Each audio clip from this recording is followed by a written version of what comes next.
Boa noite, estamos aqui para mais um episódio. Hoje eu estou com a Maurícia, ela é psicóloga, psicoterapeuta também. Eu vou deixar ela falar mais sobre ela, porque eu tenho certeza que o bate-papo de hoje vai ser um bate-papo muito, muito produtivo. E eu espero que, assim como eu já falei para vocês, que toda vez que eu trago alguém aqui, eu espero que fale primeiro comigo, sabe, Maurícia? E como eu não quero guardar nada só para mim, por isso que eu criei o Pode Viver, para que outras pessoas também venham a ser alcançadas. Então, muito obrigado por ter aceitado. A Maurícia não é muito de ficar aparecendo, mas essa mulher, se aparecesse demais, eu vou te contar, viu? Porque ela faz tanta coisa, é uma mulher de uma inteligência assim. Então, muito obrigado mesmo de ter aceitado. E eu vou deixar você falar mais quem você é mesmo, o que você faz, com que você trabalha, tá bom? Primeiramente, eu gostaria de agradecer, né, o convite. Eu acho que muito válido e importante o seu projeto, com um objetivo muito importante, às vezes essencial, né, que é ajudar as mulheres a se desenvolverem mais, a lidarem com os problemas, com as questões. Então, acho que muito interessante o seu projeto. Eu sou psicóloga formada e especializada em neuropsicologia. Né? Minha formação, sou formada desde 2009 e aí tenho trabalhado com psicoterapia, terapia cognitivo-comportamental e avaliação neuropsicológica. Você falou tanta coisa, porque a gente ouvindo, né, falar, parece que a gente não assimila as palavras com o que realmente funciona. Então, eu tenho certeza que vocês aí em casa ficou pensando, meu Deus, que tanta de coisa é essa, que eu não sei nem o que funciona, como eu também. Então, a gente vai falar mais um pouco sobre isso. Quando eu te chamei aqui, eu pensei, hoje eu tenho visto a necessidade que as mulheres, não só as mulheres, os homens, o ser humano precisa, né, precisa desse atendimento, precisa de tirar esse momento. Às vezes as pessoas, elas deixam para procurar um profissional como você, quando já está num caso bastante avançado, porque as pessoas pensam que a procura de um psicólogo ou de um psicoterapeuta ou daquelas outras funções que você falou aí, é só para quem já tem problema mental. Mas não é nada disso, né, Maurícia? Não, a psicologia, ela é para qualquer pessoa que queira aprender novas formas, desenvolver novas habilidades de lidar com seus problemas do dia a dia. Uau. Não é? Porque todas as pessoas têm problemas e vão ter sempre, né? A vida é dessa forma, então a psicologia, ela vai... As pessoas que aceitam, que querem fazer uma psicoterapia, elas vão ter a oportunidade de se autoconhecerem, né? De terem um autoconhecimento e de desenvolverem habilidades de lidarem com seus problemas emocionais, com seus problemas psicológicos, seus problemas do dia a dia, não é? Vão ter um espaço criado pela terapia, né? Vão ter um setting, um espaço mesmo para conversarem melhor sobre isso, pensarem melhor sobre suas questões da vida. Então, é muito importante, sim, que qualquer pessoa que queira e que possa fazer terapia ou psicoterapia é bem-vindo para ela e vai favorecer com que ela cresça, com que ela se desenvolva mais e ela lide melhor com suas questões, né? Entenderam, né? Então, se você está respirando, você precisa de um psicólogo. Mas você sabe o que eu acho interessante, Maurícia? Que muita gente deve lhe procurar já achando que quando começar a psicoterapia, né, ali o atendimento é tipo uma coisa mágica e tipo as coisas vão mudar, que a mente dela vai... Como que funciona isso? Eu acho que deve ser bem interessante ser psicólogo, né?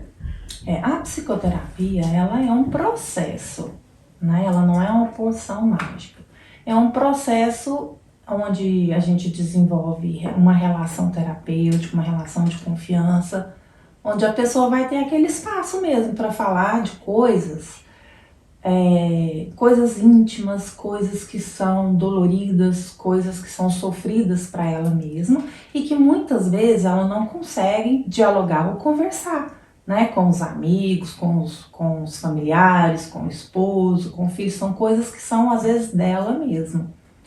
Então, é muito importante essa questão, a terapia oferece isso, não é? Então, e ali são pessoas, né? O psicólogo é uma pessoa que tem uma formação própria, uma formação onde ele aprende a ter uma escuta livre de julgamento. Então, o psicólogo não está ali para julgar você, né? Ele estuda, ele tem técnicas, ele se desenvolve para ele mediar o seu processo de crescimento e autoconhecimento.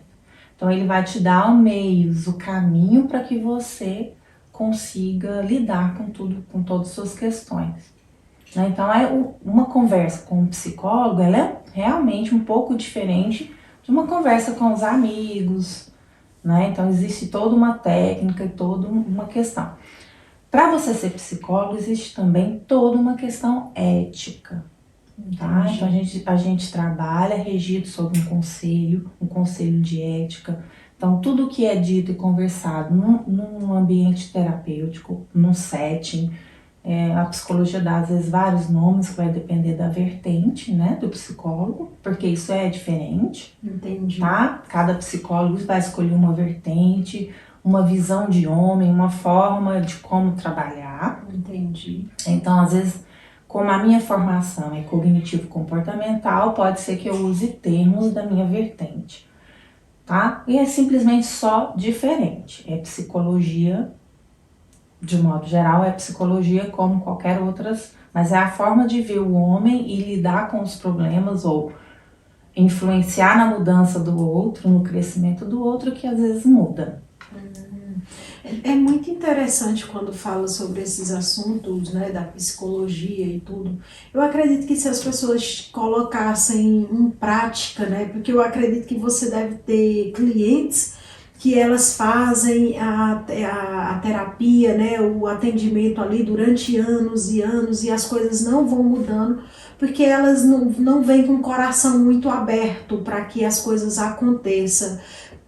Como que vocês veem isso e conseguem ajudar para que a pessoa tenha um pouco de que mude um pouco a mentalidade? Consegue?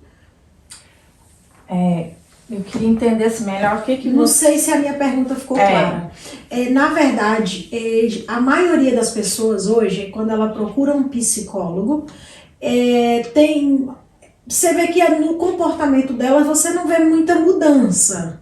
Porque às vezes elas não querem meio que seguir o que os psicólogos indicam elas a fazer.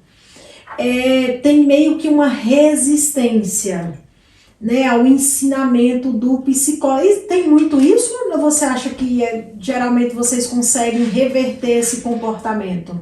Olha, o que eu tenho visto na minha prática clínica é que as pessoas têm um ganho muito grande. Os meus pacientes, ou pacientes de alunos, ou pessoas que fizeram comigo supervisão, a gente consegue ver as mudanças, tá? Existe sim uma mudança, a pessoa o ser humano, ele é um ser humano adaptável, né? Ele é uma pessoa que pode se adaptar e pode mudar. Então, mas só que o que vai depender? Muito da sua motivação para aquilo. Não é? Então vão ter pessoas, isso vai ser de cada um. Então tem pessoas que esse processo de mudança é mais lento, tem pessoas que são mais resistentes, às vezes não mudam determinada forma de pensar. Entendi. Né? Não conseguem se autoconhecer ou entrar em contato com alguma coisa que gera às vezes um sofrimento, né? Então às vezes usa muito da esquiva de algumas situações. Então existem situações em que vai depender um pouco da pessoa e não em si do que você vai ensinar, o que você vai ensinar aquela pessoa ou vai fazer com que ela faça. Entendi. Uma coisa que você disse que é muito importante é a adesão. Então a pessoa precisa querer, Sim. não é? Sim. Ela precisa experimentar, ela precisa tentar fazer diferente. Então existe a mudança se você conseguir fazer diferente. Agora a questão do tempo ela é individual, vai de cada pessoa, né? Tem pessoas que conseguem mudar, por exemplo, uma semana, um mês de terapia, a pessoa já consegue mudar, sofre menos com algumas situações, desenvolve habilidade de solução de problemas, né? Consegue. Entendi. Tem pessoas que levam um tempo maior. Isso vai depender de cada um. Por que depende? Vai depender da existência de um trauma ou não, né? Então vamos pensar uma coisa. Quando você inicia uma terapia com 20 anos, então de 1 ano de vida até os 20 anos, você viveu muita coisa, você constituiu muita coisa. Você tem um padrão comportamental que foi mantido, né? Você tem um padrão, um repertório comportamental que foi mantido durante 20 anos. Não é? Então você vai fazer a terapia, então não é possível você mudar uma coisa que foi mantida há 20 anos em minutos, em meia hora, 1 hora ou semanas. Entendi. Então isso leva tempo. E na abordagem que eu trabalho, a gente trabalha muito com essa questão da mudança comportamental. E a gente sabe que o ambiente é muito importante nessa mudança. Uau. Não é? Porque ele pode tanto punir o seu comportamento, como ele pode reforçar o seu comportamento. Então a mudança, aí que entra o caso interessante. Então a mudança não vai depender às vezes somente da pessoa. Entendi. Em si mesma, mas às vezes do ambiente onde ela está inserida. Uau. Então muitas vezes, dependendo do tema, se ela está numa família às vezes muito adoecida, isso é muito comum. Então você tem uma família que é adoecida e você tenta mudar. Só que quando você muda, essa família não aceita essa mudança. Nossa. Porque ela precisa manter aquele adoecimento. Aí tem N's, né? A gente pode trazer vários exemplos. Então não aceita. Então essa pessoa acaba que ela um pouco perde forças para neste ambiente mudar. Uau. Não é? Mas isso não quer dizer que ela não mudou. Às Sim. vezes ela já mudou a percepção da família, ela já mudou muitas coisas e aquilo gera às vezes menos sofrimento. Então, um exemplo, com um processo terapêutico, ela tem a consciência de que a mãe está doente, a mãe que não está possibilitando o progresso dela. Né? Ou a mãe às vezes fala coisas difíceis para ela, então a mãe que não está permitindo. Então se ela tem essa consciência, ela já começa a pegar novas informações sobre ela mesma, sobre a autoestima, em outras fontes, porque a materna tem um probleminha ali, a materna não vai oferecer às vezes o que ela precisa, que é o reforço. Então não necessariamente você vai conseguir dependendo do ambiente onde essa pessoa está, você não vai conseguir visualizar a mudança dela, porque talvez não é conveniente para ela a mudança naquele ambiente. Porque talvez a mudança dela naquele ambiente vai gerar mais conflito, mais dificuldades. Eu não sei se eu consegui assim... Sim, eu consegui entender que... quando eu te perguntei também, para mim não esquecer, sobre o comportamento, né, que a pessoa tem meio que uma resistência a mudar, eu quero entrar no narcisismo, só que antes disso a gente estava falando sobre o assunto, que você falou bem uma palavra que eu achei interessante, foi que a amiga não é psicóloga, né? Que geralmente a gente acha que um bate-papo normal é muito diferente da psicologia, de você estar ali com um profissional que realmente que vai te ajudar. Tem muito essa frase que nós mulheres usamos, que tipo, tô no meu momento terapia com a amiga, e isso tudo que não é verdade, né?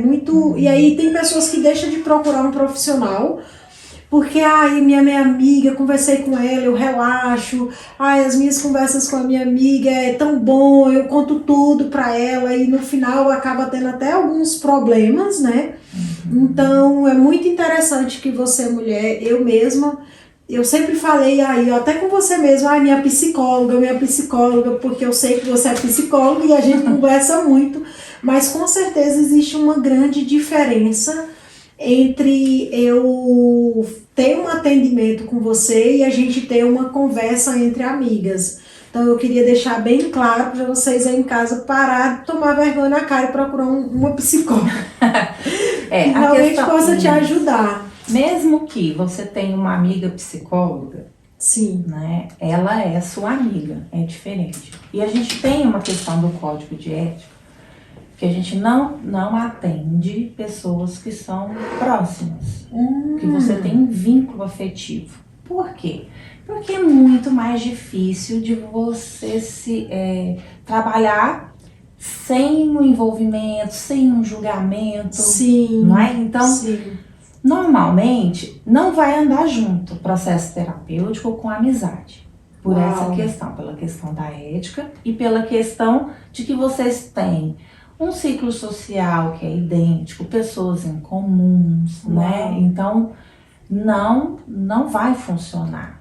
Então, ela vai ser só sua amiga, realmente. Pode ser que vocês tenham conversas mais profundas, sim, como mais a gente já íntimas, mas entendi. é mais amizade, tá? Porque não tem como. A gente precisa ser realista com a nossa profissão. Uau. Então, o psicólogo, ele não pode atender mãe, filho, parente, quem seja próximo, esteja naquele ciclo social dele, naquelas relações dele cotidianas do dia a dia, ele não pode atender. Uau. Né? Então ele pode o quê? Encaminhar, orientar, conversar, às vezes falar, olha, né, eu tô achando que você precisa, procura um psicólogo. Entendi. Então, mas não tem como misturar as duas coisas. Então, por exemplo, eu não sou psicóloga das minhas amigas, não sou psicóloga da minha filha. Às vezes até reconheço que né, as pessoas que estão próximas têm algumas dificuldades, até posso tentar, mas como uma mãe, como uma amiga, ajudar nesse sentido. Uau. Então, uma conversa com o psicólogo é uma conversa que precisa ser técnica, né? Tem que ser desenvolvida uma relação de confiança, de ética, tá? E uma amizade é aquela coisa mais descontraída, tá certo? Entendi. Tem uma questão muito importante no processo terapêutico, que é o sigilo. Não é? Então, às vezes o sigilo profissional é tudo que é dito ali no set, no consultório, ali fica, né? É uma via de uma única mão. Então, não sai daquele ambiente. Aquele é um ambiente seguro para a pessoa.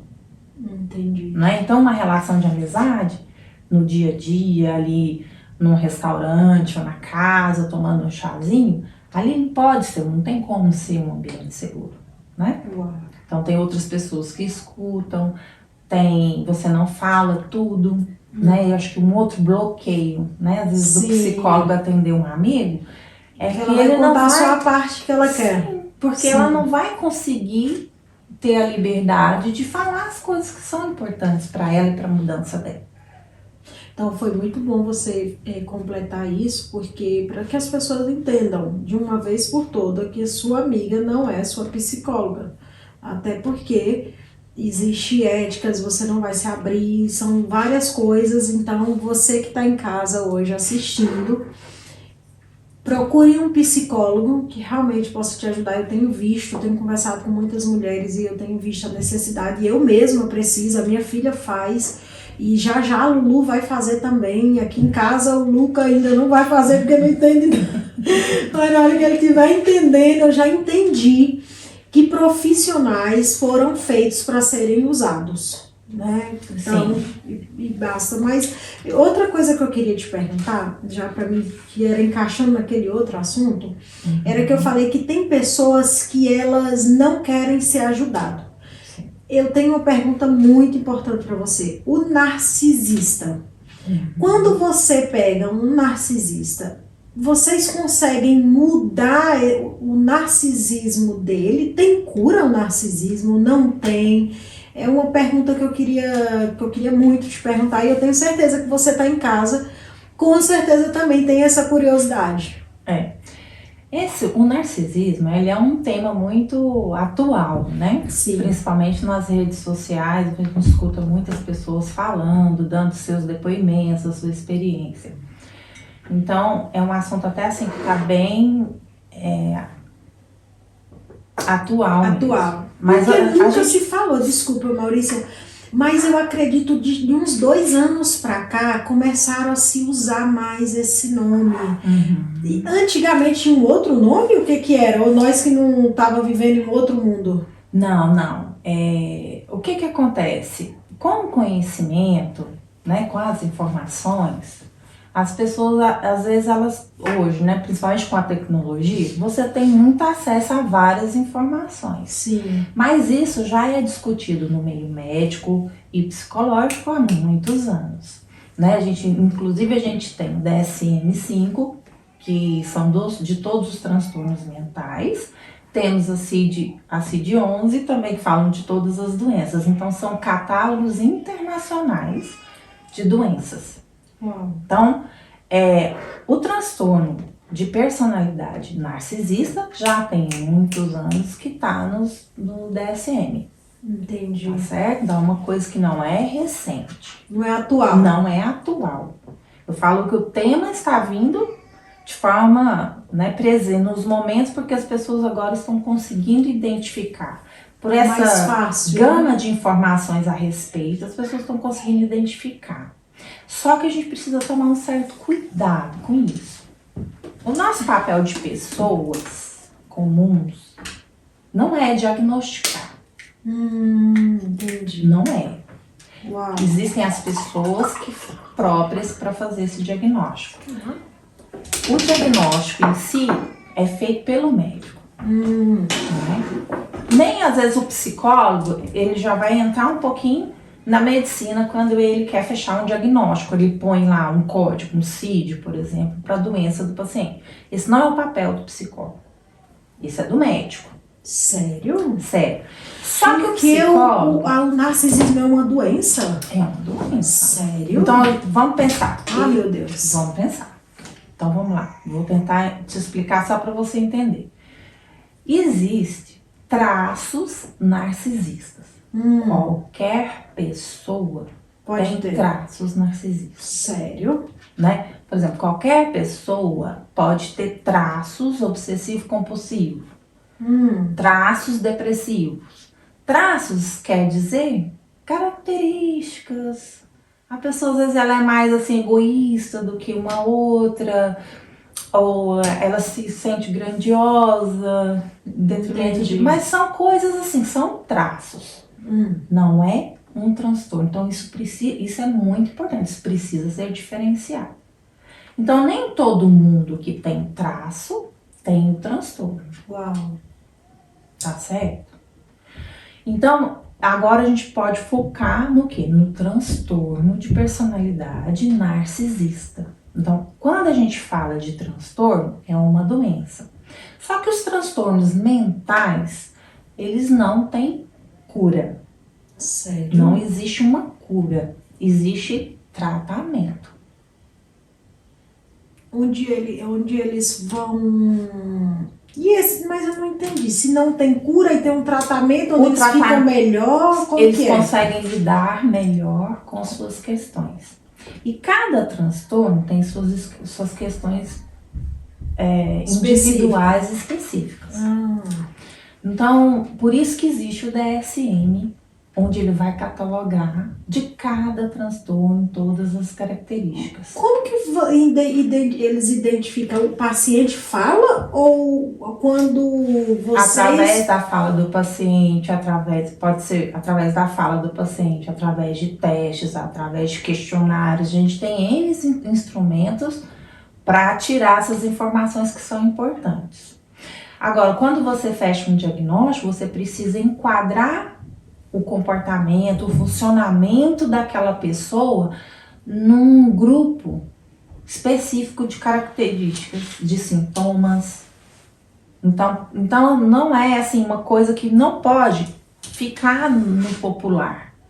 Entendi. Porque é científico mesmo, as pessoas estudaram, escreveram lá sobre isso por muitos e muitos anos, tá certo? Sim. Então esse é um assunto assim que é importante, as pessoas precisam entender, ter o conhecimento, mas não pode ser popularizado porque um transtorno mental, um transtorno de personalidade narcisista, é algo que quando a pessoa tem, ela vai ter que lidar com aquilo o resto da vida dela.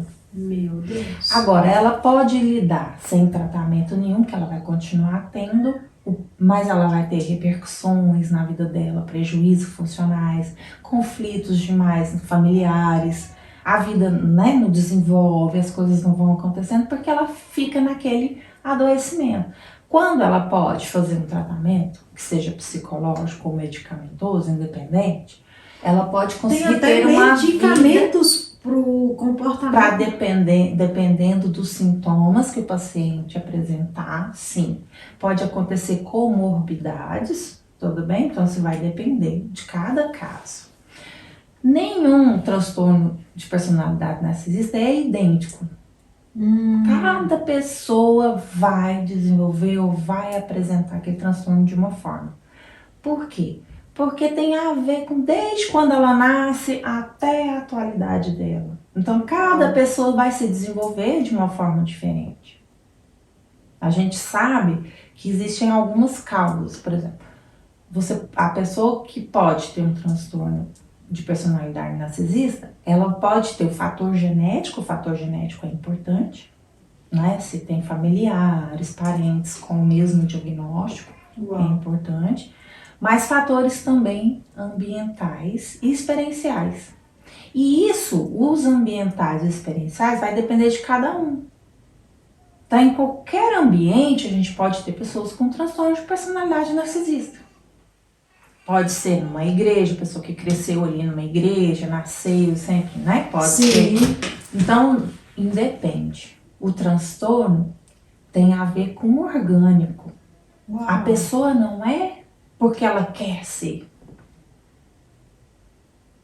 Então, ela não é narcisista, ela não tem transtorno de personalidade narcisista porque ela quer ser. Mas se você vê o histórico de vida dela, ela deve ter sofrido muitos traumas na infância, ela pode ter tido uma família, às vezes negligente, onde superiorizou ela sempre, ou ela sempre foi importante, ou o oposto. Então, até essa construção, porque você fecha assim, um diagnóstico de transtorno da adolescência para frente, na infância não. A infância já dá indícios, e o que nos ajuda a diferenciar um pouco o transtorno de personalidade de outros transtornos mentais, que tem N outros, é um pouco esses indícios durante a infância. Tá certo? Então é uma coisa que vem um pouco da constituição mesmo da personalidade da pessoa. Então, quem tem um transtorno de personalidade narcisista teve um problema nessa constituição da personalidade dela. Ela teve um rompimento.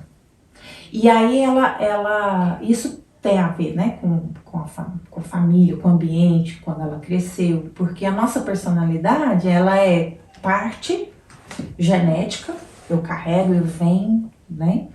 E parte ela é ambiental. Em que sentido? Ela é aprendida. Então eu vou aprendendo com o outro o que eu sou. Meu Deus. E esse outro, ele é falho para nos ensinar, né? Principalmente as coisas que a gente experiencia internamente. Sim. Né? Porque como que eu vou ter acesso lá dentro realmente? Se meu bebê, por exemplo, seu bebê chora, você vai por tentativa e erro, né? Se ele tá com fome, se ele... É a mesma coisa. Então, o ambiente para ensinar a pessoa a ser o que ela é também é um pouco falho. E é nessas falhas é que às vezes a pessoa pode desenvolver ou não um transtorno. Agora a gente vai considerar transtorno sempre que isso for muito disfuncional para a pessoa, né? Causar prejuízos mesmo na vida dessa pessoa. Né? Porque é muito pouco diferente de quem tem traços. Traços, qualquer pessoa pode ter traços narcisistas. Um outro dia eu conversando com uma pessoa, fui trabalhar com uma pessoa e ela me falou, eu sou muito narcisista. E eu já tinha percebido que ela era mesmo. Mas eu fiquei muito chocada, foi dela falar que ela faz muita terapia, não sei se Uhum. o próprio psicólogo dela falou que ela tinha traços narcisistas, não sei.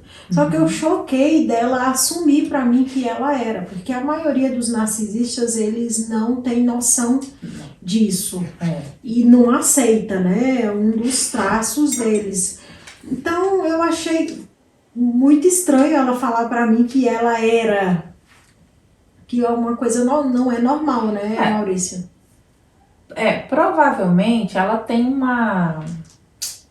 autoconhecimento dela. Não sei te dizer se ela é, né? Não, é porque não, ela é muito. Se ela tem transtorno narcisista de personalidade ou se ela viu que ela tem alguns traços narcisistas, né? Eu fiquei um pouco confusa. Mas porque ter consciência e Que é? isso, e saber das suas dificuldades é o mais importante. Então, talvez se ela tem essa consciência e às vezes verbalizar para o outro essa dificuldade dela, para ela é importante. Então, isso vai depender de cada um.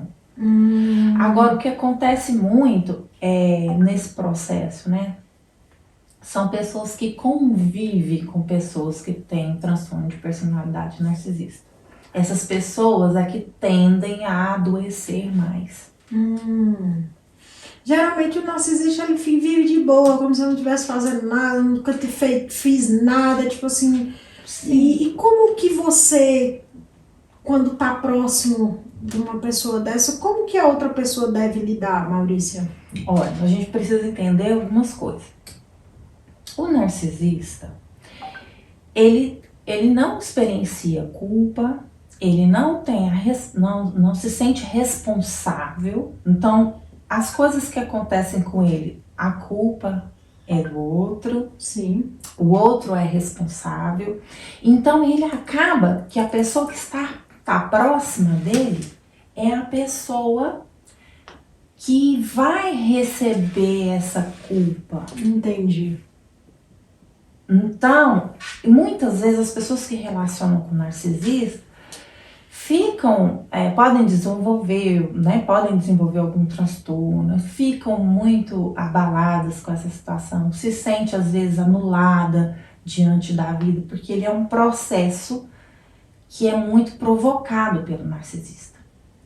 Então, primeiro, ele tem alguns pontos que são característicos. O primeiro é a grandiosidade, que é o que você falou. Então, eles sempre vão se sentir superiores ao outro. Só que para que ele se sinta e mantenha essa grandiosidade, ela precisa inferiorizar alguém. Uau. Então, eu só sou superior porque a minha esposa é inferior. Entendi. Então, ele vai ter comportamentos onde ele vai levar a esposa a ser inferior. Meu Deus. Geralmente eles escolhem uma só vítima, né? Porque, não sei, eu tô te perguntando uma pergunta. Então, é sendo que eu sei, eu sou expert. Não, mas normalmente não é que eles escolhem uma só vítima, isso vai depender. Mas ele vai eleger uma pessoa. Uau. E aí, para ele conseguir essa pessoa que ele elegeu, então a gente está falando do homem, né? Porque o transtorno de personalidade narcisista, ele acontece tanto nos homens quanto nas mulheres. Sim. Só que a maior proporção é nos homens. Então, de 50% a 75%, mais ou menos, Sério? ocorre em homens, mas ocorre em mulheres. E aí, onde a gente consegue presenciar isso são nos relacionamentos, marido e mulher. E nas mulheres são nos relacionamentos mãe e filho, ou esposo. Então, normalmente são nos relacionamentos que você consegue identificar os sintomas, as características do narcisista. Então, ele sempre tem que ter esse outro, porque esse outro vai afirmar sua grandiosidade. Em que sentido? Reforçar, sempre dizer para ele, né, que ele é o melhor, porque ele sabe, na cabeça dele, que ele é o melhor. Então ele precisa sempre de alguém para que faça isso. Então ele vai eleger alguém que ele vai se relacionar, e as motivações vai de cada um. Entendi. Então ele fala, não, essa aqui, a Viviane, é uma mulher interessante, então é ela que eu vou E aí ele vai fazer tudo que essa pessoa gosta, que você imaginar. Vai ser aquele homem... Inicialmente, Isso. Uau! Porque o objetivo dele é o quê? Te conquistar. E você vai alimentar o ego dele. Em que sentido? Ele é muito bom, Isso, ele é uma pessoa... ele é o melhor homem que eu já conheci. Então você vai começar a alimentar. Então, como o processo inicia dessa forma. Então ele vai atrás da pessoa. Então ele vai ser aquela pessoa que você vai identificar, gente, esse homem não existe. Né? Porque ele vai te oferecer o mundo em presentes, vai te agradar de todas as formas. E ele vai lá em tudo aquilo que você gosta, ele vai te conhecer bem. Ele vai saber aquilo que você gosta. Que vai ser possível te atrair, né? E aí ele te atrai, e aí ele consegue aquilo que ele deseja, inicialmente. Quer ter você próximo, quer você alimentar o ego dele, a grandiosidade dele, a perfeição dele. Só que ele precisa manter isso de alguma forma. Por quê? Você só vai reconhecer um narcisista mesmo se você estiver próxima. Porque longe, ele é a melhor pessoa do mundo. Ele sempre busca assim, as pessoas que são melhores que ele, sabe? Ele sempre busca se apresentar bem, fazer tudo que ele se propõe fazer na vida bem. Ele tem que ser o melhor. Então, fora, ele é um super pai, ele é uma super pessoa. Então, fora. Então a pessoa ela só vai reconhecer, poxa, a minha mãe ou meu marido é narcisista quando está próximo. Só que é ao longo do tempo, não é imediato, porque ele tem um processo, ele vai te conquistar. Então ele te conquistou, ele vai tentar manter. Só que para manter a pessoa perto dele, ele vai mudar de estratégia. Ele vai começar a pegar os defeitos dessa pessoa e aflorar, a podar essa pessoa com relação à autonomia, principalmente financeira. Então, às vezes, são homens que normalmente não permitem que a mulher trabalhe, que a mulher progrida, porque ele tem a intenção de te manter naquela condição. E quanto mais dependente você estiver dessa pessoa, mais as chances, mesmo você me descobrindo quem eu verdadeiramente sou, você vai ficar comigo porque você precisa de mim. Então, um pouco isso. E esse processo é o que adoece mais a vítima. Porque começa a cortar os contatos dessa pessoa, né? Os contatos sociais, a rede de apoio. E essa pessoa começa a se ver literalmente dependente do outro, do narcisista. Então é muito complicado. E esse processo de saída é muito difícil. Tem possibilidade? Tem. Né? Se essa pessoa procurar um tratamento, ou se o próprio narcisista reconhecer e tiver a motivação de mudar e procurar um tratamento, a família Qual a porcentagem pode de um narcisista procurar uma ajuda, reconhecer? Porque eu estava analisando sobre isso, conversando com algumas pessoas, geralmente parece que é uma chance zero. Não é zero, normalmente porque eles não reconhecem o adoecimento, porque eles não entram em contato com aquilo. Eles têm uma auto-identificação fantasiosa. Bom, às vezes ele não reconhece, porque ele cria um conhecimento de si mesmo que é fantasioso, justamente para não entrar em contato com realmente quem ele é. Mas então ele vai criar uma autoimagem fantasiosa, que ele é sempre correto, que ele é grandioso, ele é o melhor. Então isso é fantasioso nesse sentido. Entendi. Por isso que sempre nas discussões com o narcisista, ele sempre tá certo. Nunca reconhece. Nunca.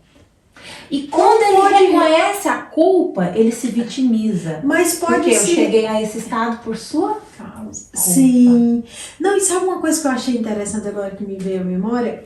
Que a pessoa só reconhece quando você já descobre o erro, né, da outra pessoa. Tipo assim, que a pessoa foi desmascarada. Talvez Sim. não por você, mas tipo, alguém fora ficou sabendo alguma coisa, trouxe a prova ali. Sim. Aí a pessoa já não tem mais como dizer que é mentira. Sim. E aí ela se vitimiza e meio que pede perdão só pra deslubriar o outro, mas ainda né? não assume a responsabilidade dos seus próprios atos e sempre procura culpabilizar o outro.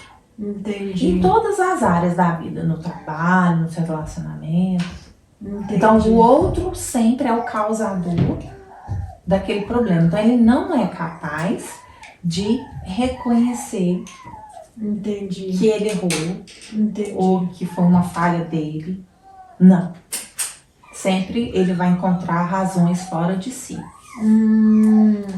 É muito interessante isso. E eu chego, a gente que somos cristãos, né? Eu, pelo menos, eu sempre falo assim que eu acho tão demoníaco esse negócio, que chega a ser tão sujo, que eu falo, meu Deus do céu, como que pode, né? Conviver uma pessoa sendo assim durante anos e não querer mudar, porque geralmente ela deve sofrer muito ou não sofre nada. Não sofre porque não sente, né? Não sofre porque um dos sintomas do transtorno de personalidade narcisista é a falta de empatia. Então o que ele faz com o outro, ele não se coloca no lugar. Mas quando ele outro. perde, ele não sente também? Porque quando, tipo, no ambiente familiar todos perdem. Sim, e o às outro vezes não tem. sente? Vai depender, mas mesmo assim ele vai transportando para outras pessoas. Porque ele tem um poder muito grande de convencimento, de atrair pessoas, de se mostrar para as outras pessoas. Então ele vai conseguindo. Mas você vai perceber que aquela pessoa não se dá bem praticamente em todos os ambientes onde exige a proximidade com o outro. Entendi. É interessante isso. Né? Então, o que acontece muito? A gente pode trabalhar com eles, em que sentido? Como eles gostam muito do elogio, né? Porque isso massageia o ego. Então, a gente pode trabalhar com essas consequências positivas para que ele adapte o comportamento dele. Há uma possibilidade desse tratamento. Então, como que uma pessoa Mas tem uma que outra agir forma- com ele? Não entendi. Tem que ficar alisando o ego deles? Não entendi. Não. Tem que começar a desenvolver mecanismos para deixar de alimentar aquilo que ele quer. Entendi. Então, um exemplo. Se você tá triste e o narcisista te pergunta se você tá triste, aí você fala para ele assim: nossa, hoje eu tô muito triste, meu dia foi horrível. Aí ele vai fazer: pois é, mas você lembra aquele dia que eu bati o carro, que eu feri? Nossa, fiquei tão triste. Então, sempre ele vai procurar formas de invalidar as emoções e o sentimento do outro. Meu Deus. Então, sempre a tristeza dele, o sofrimento dele vai ser maior. Mas isso não é experienciado internamente, não. Isso é porque ele precisa manter o seu ar de superioridade. Então, eu que sofro mais, eu que sofro em detrimento do outro. Então é isso, e aí esse outro sempre de alguma forma vai dando munição para ele.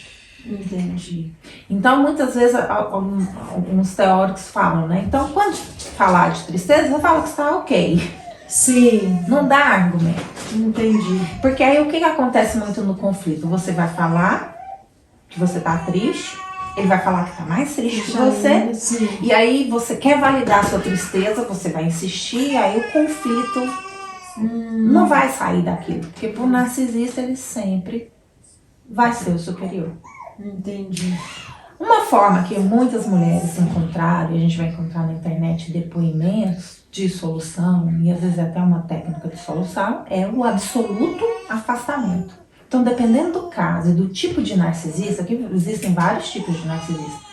Então, quando você lida principalmente com um perverso, talvez você não consiga, e você tenta minimizar os conflitos, né? Sim. Fala-se no relacionamento marido e mulher. Talvez você tenta minimizar os conflitos, tenta viver melhor, de uma forma boa, mas aí você vê que não tem solução, que tudo que você podia fazer, você tentou e não teve. O afastamento total é a melhor solução. Entendi. Só que esse afastamento total também vai gerar um conflito com o narcisista. Porque ele perdeu quem? As pessoas que davam a munição para ele. A pessoa que dava a munição para ele. Meu Deus. E então ele vai começar a tentar. Então é como se fosse um ciclo. Então ele, para te conquistar, ele não faz tudo para você? Uhum. E aí faz as coisas que você deseja, te dá os melhores presentes, as melhores viagens, te dá tudo aquilo que você deseja e que não imaginava ganhar de ninguém. Uhum.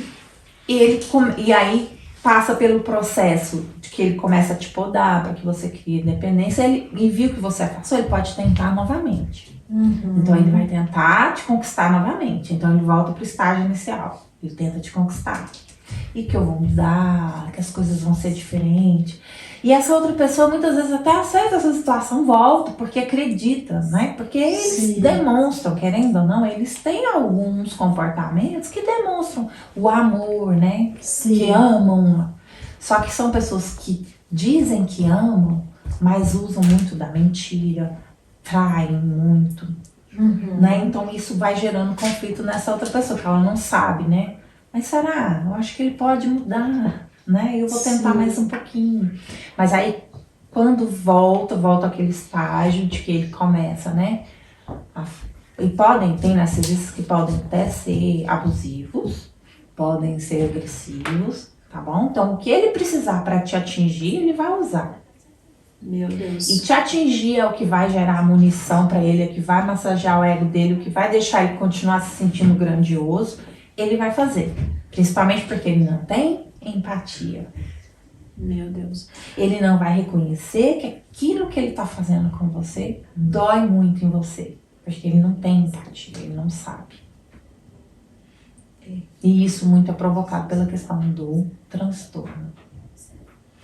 Então, para a pessoa conseguir, às vezes, lidar ou manter um relacionamento, ela precisa muito se fortalecer individualmente nisso. Emocionalmente nisso, para entender que a única coisa que ele quer é massagear o ego dele, é se sentir superior, porque é um problema dele, não seu.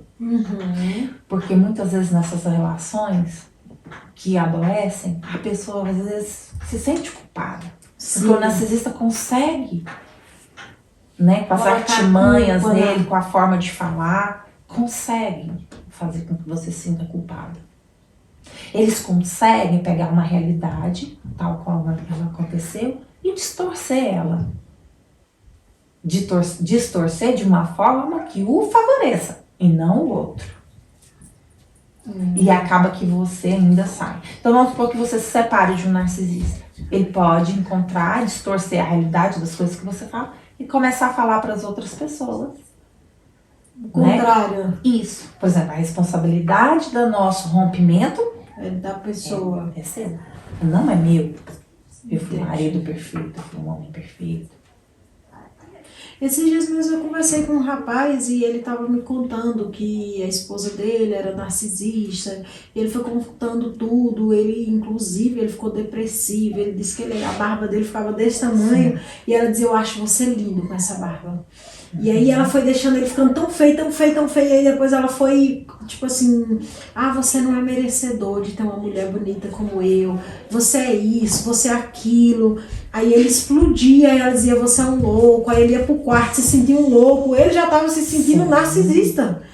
E eu fiquei chocado com a história dele, porque eu falei, poxa, realmente eu sei que tem mais homens, mas tem bastante mulheres também com esse comportamento.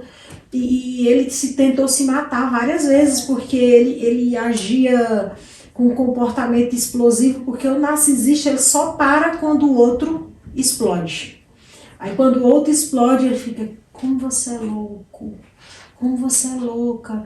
E é uma coisa que parece que alimenta, né? Meu Deus do céu. E assim, tudo que ele não quer te perder, né? Você é um alvo dele.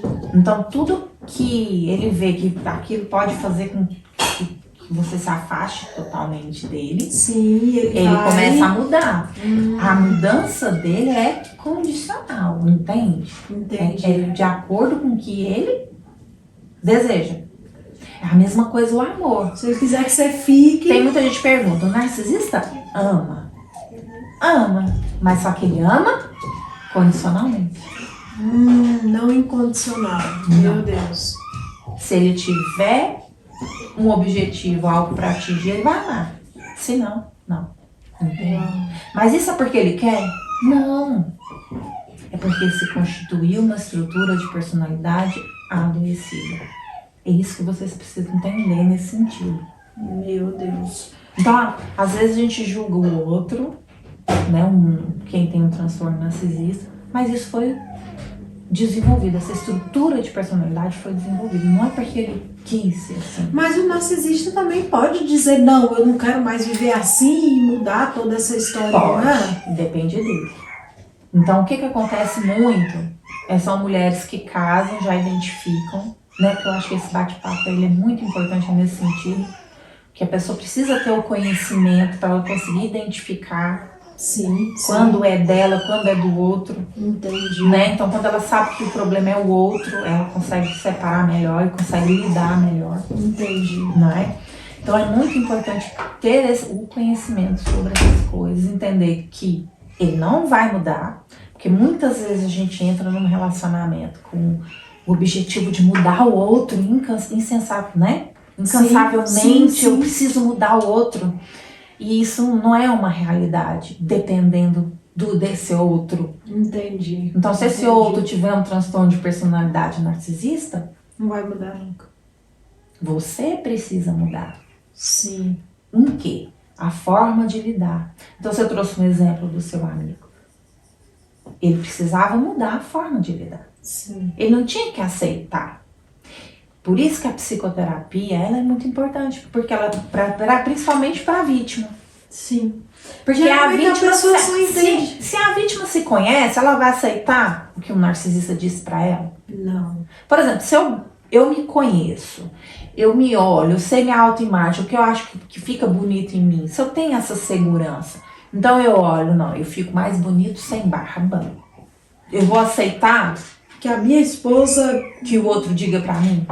Meu Deus. Não é? Sim. Então eu consigo me fortalecer nesse sentido. De não saber quem eu gosto, fala. o que eu sou. E eu preciso viver minha vida em conformidade disso. Uau. Porque você não vai conseguir uma vida toda só fazendo o que o outro quer, o que o outro gosta. Mas as pessoas se anulam também, né? Isso. Por Aí isso. o que acontece? Por exemplo, quem tem transtorno narcisista, se dá muito bem quem tem transtorno de dependência. Uau. Aí são casamentos perfeito, ou então né? narcisista com narcisista. Então são casamentos que duram. Tem como um narcisista... Porque não vai adoecer. O narcisista já sabe adoecido. Então ele já meio que entende o mecanismo, né? E já sabe ali que aquilo ali vai funcionar. Eles vão comungar, às vezes, a mesma opinião, os mesmos pensamentos, as mesmas distorções, né? Das realidades. Né? Então, dá certo. E o de dependência não, porque ele não gera uma pessoa dependente. Então essa que já tem transtorno dependente, pronto, ela já vai vir até meio que moldada para esse relacionamento. Meu Deus. Porque ela sempre vai precisar do outro. E o fato dela precisar desse outro, da atenção desse outro, de ter o contato desse outro, de tomar as decisões através desse outro, vai sempre estar mantendo o ego dele, as coisas que ele busca na outra pessoa. Então, agora, aquele que adoece é aquele que começa a se anular, né? Que começa a fazer sempre só o que o outro quer, se desconsidera, aceita, né? A questão de sempre de não ter os seus sentimentos, as suas emoções, em detrimento né? Aceita a culpa que traz. Sim.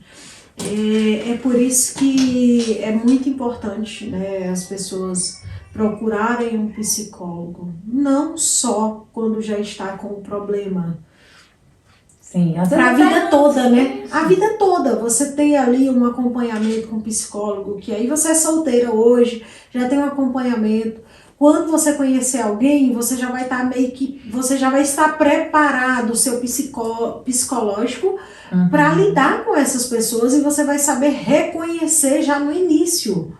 Porque Sim. uma coisa é verdade. Mas o que acontece? O narcisista, ele pode até querer lhe agradar bastante, mas em algum momento ele mostra, no início, ele mostra também o seu comportamento. Só que às vezes a pessoa tá tão igual você falou, iludida com as coisas que ganham, sabe? A pessoa já é, com aquele amor. Falou a palavra, que a pessoa já é tão dependente emocional, que ela, vou aceitar, ele é tão bonzinho. Ele é um bom homem, um homem que eu nunca... Então ela vai começando a pegar só as características positivas para manter aquilo. Até adoecer. Mas vai chegar um ponto que aquilo vai ser insuportável. Meu Deus. Porque é insuportável. Sim. Uma relação, ela precisa ser uma troca, né? Ela precisa... Ter uma cumplicidade, tem que ter uma empatia, tem que ter pra viver anos e anos um junto do outro, tem que ter um respeito. E o narcisista... Nossa, parecendo que eu sou expert, mas não sou não, tá? Mas é só um bate-papo, né? Isso aí que é sim, mas eu espero que vocês em casa tenham pegado o que a gente quis dizer aqui bastante. Mas, olha, de uma vez por toda, eu vou te fazer uma pergunta. O que você acha que é indispensável na psicologia para um ser humano hoje? Uma coisa que o ser humano hoje não pode deixar de fazer na psicologia. Vocês devem ter algumas técnicas que as pessoas precisam ter para que elas passem melhor por um abuso psicológico, entendeu? Não sei se você entendeu bem a minha pergunta. Bom, não existe, não tem... não sei uma receita mágica. Não sei se você está me pedindo uma receita mágica, mas não tem. Porque a nossa Constituição é dependente de cada um da nossa história de vida. Os desenvolvimentos das coisas, assim, dos pensamentos que a gente tem a respeito de nós mesmos, vem desde, né, da nossa Constituição. Então, um fato importante é começar a se conhecer. Mas não como você aprendeu, mas como você realmente é. Uau. Porque muitas vezes a gente acha que a gente é uma coisa que meu pai me falou, que minha mãe me falou, e não que realmente você é. Então sempre voltar para você, no sentido dos seus comportamentos, aquilo que você faz no dia a dia, começar a ver o resultado. Por exemplo, tem muitas pessoas que crescem com a crença, por exemplo, que é um fracasso. Uau. Mas é uma pessoa bem sucedida, ela aprende, né? Mas ela continua ali pensando que é um fracasso, porque lá na infância dela, bateram lá na cabecinha dela, se você é um fracasso, você não dá conta, você depende de mim. Então isso tudo, o processo terapêutico pode mudar. Então ele vai mudar, não é uma coisa simples. Sim. É uma coisa que é muito complexa, que é uma coisa que foi construída desde quando você nasceu. O que acontece muito? Essa pessoa, por exemplo, que se relaciona com o narcisista, ela se relacionou, aquela tipo de personalidade a atraiu por alguma razão.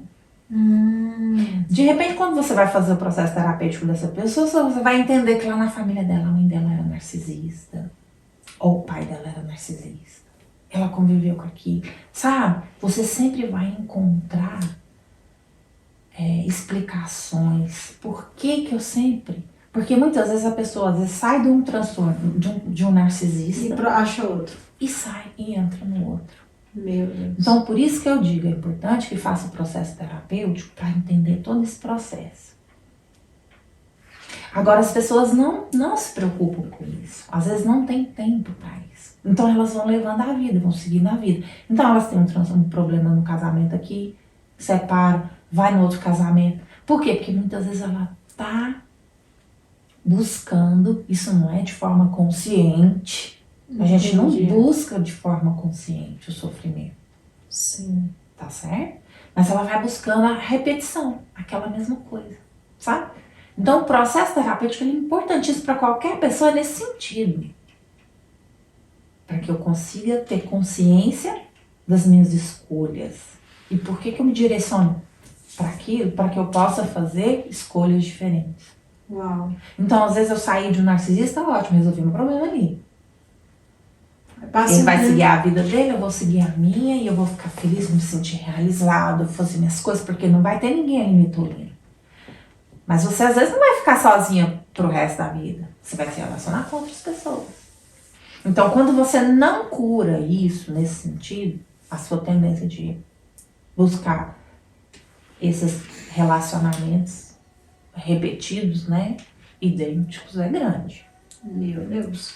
Então, para você aí que já se relacionou com algum narcisista, cuidado, porque parece que atrai. A não ser que você se trate, né? Igual você está dizendo, que precisa de um tratamento seu. Geralmente a gente quer tratar o doente. Não, sim, trata você, né? Trata você, se conhece você, ajude a você, que daí você não vai mais atrair esses tipos de pessoas. É por isso que eu falo com a Maria Vitória, minha filha. Eu tenho a minha filha de 14 anos, eu tenho falado para ela muito sobre relacionamento, porque eu tenho visto que muitos relacionamentos têm se acabado muito rápido, as pessoas não têm muito se importado mais com o outro. Os valores têm invertido, está tudo muito invertido, o mundo está de perna pro ar. Então eu tenho tentado passar para ela a importância dela saber quem ela é. Até eu mesma, às vezes, mãe, você sabe como que é, tá nervosa, acaba falando alguma coisa, e eu sempre falo para ela, não permita nem que eu, como sua mãe, determine quem você é. Porque hoje é muito fácil, de tipo, um ambiente que veio de separação, que veio de confusão, de agressão, de muitos problemas, a pessoa começa a achar que a minha vida, minha família, desde da minha infância eu passo por isso, eu vou aceitar isso, porque é meio que um karma, meio que isso. Não. A gente às vezes vai aceitando, vai reproduzindo padrões, vai repetindo, né? E como se fosse uma zona de conforto. Eu nasci assim, vou morrer assim, e falta eu dizer que são Gabrielas. Então, eu acredito que é muito importante mesmo, Maurícia, é que as pessoas procurem um psicólogo. E a Maurícia está aqui, se vocês tiverem interesse de ter um bate-papo com ela, eu vou passar o contato dela, vocês me chamam no direct, que eu vou mandar para vocês. A Maurícia, ela dá aula também de psicologia lá em Goiânia, não é isso? Você tem um trabalho bem... Agora como eu moro em Londres, eu não tenho dado aula. Sim. Eu faço só correção de artigos finais do curso de pós-graduação cognitivo-comportamental. Então, imagine como que ela não pode te ajudar. Então, eu jamais traria alguém aqui, principalmente falando de psicólogo, eu sei o quanto é sério isso, é importante. Sim. Então, por isso, eu decidi trazer a Maurícia, porque é uma pessoa, um profissional que eu conheço, de extrema responsabilidade. Então, para você que está precisando, me manda mensagem, viu? Pode ser, né, Maurícia? Você está atendendo aqui. E muito obrigada. Com certeza a gente ficaria conversando aqui até amanhã. Sim. Mas tem algum Esse tema é muito extenso, muito extenso. E eu, daqui um tempo, eu pretendo te chamar aqui novamente, eu espero que você aceite. Sim. Porque a gente tem tanta coisa para falar sobre a psicologia, é uma coisa que parece que se renova todos os dias, né? Sim, sim. O estudo não para. Não para. E assim, o homem é isso, né? Tá em constante mudança, transformação, né? As coisas, os valores, tudo vai mudando. Se a gente for pensar de quando você nasceu até o dia atual, quantas coisas não mudaram, quantas formas de pensar não mudaram. Sim. Não é? Então, não tem uma regra, né? Na psicologia, parece que meio que vai mudando. E claro que para melhor, né? Para a evolução do ser humano. Então, muito obrigado, Maurícia, muito obrigado mesmo. Tem alguma coisa que você gostaria de falar mais sobre isso? Não, assim, acredito que tá bem. Não, eu consegui entender bem, eu tirei bastante dúvidas. E se vocês têm alguma dúvida aqui, depois me manda aqui embaixo, aqui. Não deixe de deixar o seu like aqui, envie esse vídeo para mais pessoas. Você que entrou aqui no canal sem querer e não segue o canal, também já segue. Vou deixar o Instagram da Maurícia aqui para vocês ir lá chamar ela também. E muito obrigada, viu, Maurícia? Deus abençoe. Para mim foi muito produtivo. Igual eu te falei antes, eu agradeço por você ter aceitado. Eu sei que você tem muito mais para entregar, então com certeza para um outro bate-papo. Se você aceitar, eu ficaria muito feliz. Sim, pode ficar tranquilo, estou à disposição, mas eu que agradeço a oportunidade de estar aqui conversando com você sobre temas, às vezes, que são complicados, difíceis, né, para as pessoas, e estou aí à disposição, sim. Muito obrigada também pelo convite.